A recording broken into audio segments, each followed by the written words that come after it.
டெல்லி மகளிர் ஆணையத்தில் இருந்து 223 ஊழியர்கள் அதிரடியாக நீக்கப்பட்டிருக்கிறார்கள். முழு விவரங்களை செய்தியாளர் ராஜாவிடம் கேட்கலாம். ராஜா, வணக்கம். ராஜா, என்ன காரணம், எதற்காக இவர்கள் நீக்கப்பட்டார்கள், அங்கு மொத்தமாக எவ்வளவு ஊழியர்கள் பணியில் இருக்கிறார்கள், இது பற்றிய முழு விவரங்கள் என்ன ராஜா?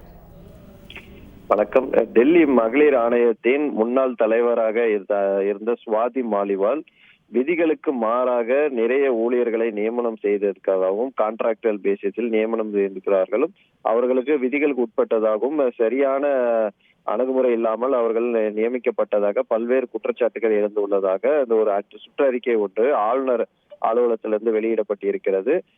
இதனால் இது விதிகளுக்கு மீறி இருப்பதால் டெல்லி துணைநிலை ஆளுநர் வி.கே. சக்சேனா உத்தரவின் பேரில் டெல்லி மகளிர் ஆணையத்தில் இருந்து 223 ஊழியர்களை நீக்கம் செய்யப்படுவதாக ஒரு சுட்டு அறிக்கை ஒன்று தற்போது வெளியாகி இருக்கிறது. இது முக்கியத்துவமாக பார்க்கப்படுகிறது. இவ்வளவு ஊழியர்கள் இத்தனை வருடங்களாக கான்ட்ராக்டர் பேசிஸில் எந்த ஒரு அதாவது ஆணையத்தின் விதிகளுக்கு உட்பட்டு அவர்கள் நியமனம் செய்யவில்லை. இரண்டாவது, இந்த முன்னாள் தலைவராக இருந்தவர் எந்த ஒரு கேள்வியின்றி அதாவது இவர்களுடைய ஒப்புதல் இல்லாமல் இவர்களை நியமனம் செய்வதாக இதில் குற்றச்சாட்டை முன்வைத்திருக்கிறார்கள். சுவாதி மாலிவால் தற்போது ஆம் ஆத்மி கட்சியின் எம்பியாக இருக்கிறார் என்பது குறிப்பிடத்தக்கது. முழு விவரங்களுக்கு நன்றி ராஜா. செய்திகளை உடனுக்குடன் தெரிந்து கொள்ள உடனே சப்ஸ்கிரைப் பண்ணுங்க.